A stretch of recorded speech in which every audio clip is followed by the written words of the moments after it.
My first guest this week is an award-winning journalist who's spearheading the conversation on modern masculinity. Is modern masculinity in crisis? As a journalist, I've covered many different stories, from terrorism to football to knife crime. And in doing so, I often find myself in male-dominated spaces.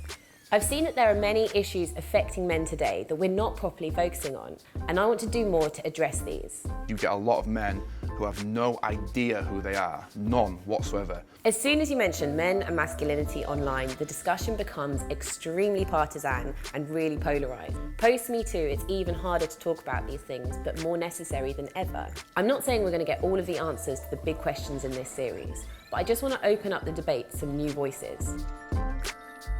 Please welcome Iman Amrani!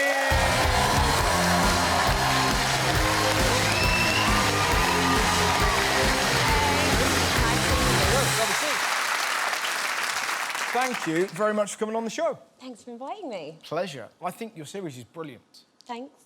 Cheers. It's always nice to have a man say that. Yeah. It's great, because it is about men, so your endorsement means a lot. Absolutely. For those who haven't seen it, can you sort of tell us about it? Well, it's basically a series looking at the issues affecting men in 2019-2020. We cover the relationship with people's fathers. We cover the lack of, purpose and meaning in people's lives, the need for responsibility for men. We cover things like intergenerational relationships, so like younger guys having friendships and relationships with older men who can mentor them. In the new series, we're looking at the UFC and why it's so popular with so many men. Yeah. It's not traditional journalism. It's not like what people really expect. Well, what questions you asked them? Well, I was asking them questions like, what's your relationship with your father like? How's that shaped you as a man? Okay. Yeah, and it gets quite intimate quite quickly. We did a call out, right, to readers, and we were like, okay, what do you think about pornography, right? Because people are not having a genuine conversation about pornography today. It's like, it's terrible, it's really, really bad, it's making, like, people have sex like this, da-da-da-da. And then I'm like, I think a lot of people I know watch porn. Is that just my bubble? And then I'm like, I'm pretty sure it's not. I'm pretty sure it's complicated, right? So but it's also another thing that I don't know what, I've never spoken to women about porn. I never really spoke to my mates about porn, but it's that weird thing where we all know we're all watching porn, but you don't kind of go, oh, the porn I watched last night. Do you know what I mean? You go, oh, I've been watching The Witcher, but in between The Witcher, I watched some real film.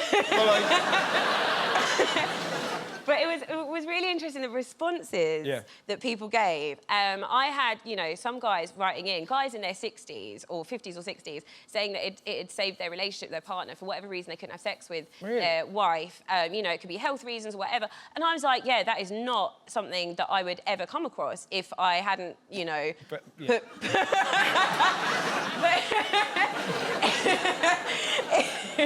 I'm such a child. I should have let you continue. But the image was there.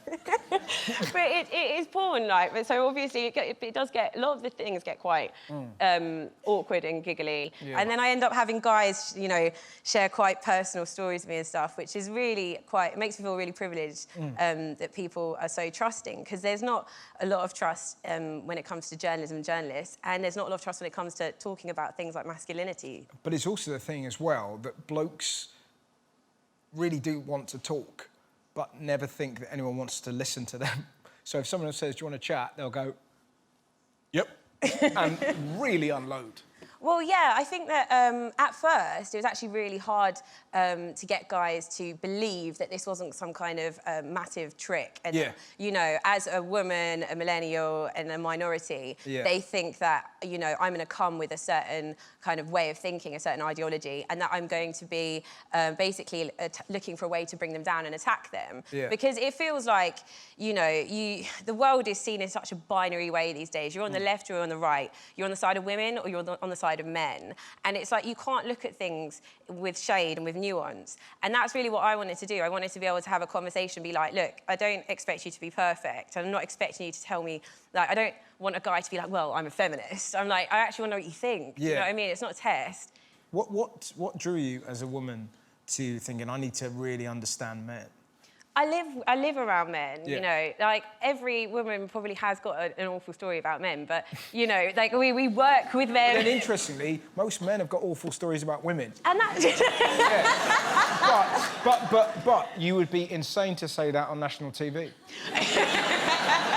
But that's the truth. You kind of, it's really interesting. You kind of go, God, we've all had terrible things with men. You go, yeah, bloody hell, yeah. What about a few weird things we go, what the hell did you say? You know what I mean? No, I mean, I think that's the point. I'm not denying that there are problems. Me Too's happened and all of that. But I looked at the Me Too debate and I looked at the way it was going and I thought, I don't really feel like I'm going to get anything, you know, progressive and constructive out of this conversation. It was so depressing. I think some people found it really cathartic and I was like, yeah, there's no room for me in this. And I actually wanted to have conversations with guys, like reach across the border and be like, right, okay, what are the issues that you've got? Yeah. And you have to be able to engage with people, allow people to be flawed as well. And then, you know, from there, that's when you start being able to have a real conversation that makes things change. And I think that, you know, people just don't know how to reach across because they're just so used to just looking at things themselves. And also terrified, I think, to admit a flaw or to suggest a flaw in another, even though you can see it. So what we tend to all do is have these conversations with our friends, and then when we're in a public space, say what we're supposed to say. Yeah. That's the way of the world at the minute, you know? Well, it was really interesting because a lot of the stuff that I've done before is around knife crime or it's around terrorism. A lot of the work I kind of did when I first started out was in the suburbs in France, and I'd go and speak to, you know, the young Arab youth in France because I'm of Algerian origin, and they would feel more comfortable talking to me. And I was doing that, and I was going, okay, there are actually lots of underlying issues here to do with your role and what you think you're supposed to be, and you feel really lost. And then you can kind of transfer that and be like, well, you know, when you look at some of the people in America who are getting really attracted to this kind of far-right way of thinking, I was like, there's things in there, you hate these Muslim guys, but you guys are actually kind of similar. Yeah. And there's things in here about you being lost. And no one's really tapping into that. And the people that are tapping into that are, you know, people that are, you know, radical recruiters that are trying to get them to join ISIS, or people that are trying to tap into that anger because they want to vote for them and they're sitting on the right. And I'm like, wow, you can't lose that ground. You have to have that conversation with people. I mean, the same thing comes when you're talking about knife crime or you're talking about all these other places where there are massive issues going on and it's predominantly men. It's like, I'm more interested in trying to find solutions and ways of moving forward. Absolutely. But so few people are. Well, it's hard, that's why. But what's interesting is that you're sort of trying to deal with, like, a phrase that keeps coming around, it's like toxic masculinity. Did you know what I mean?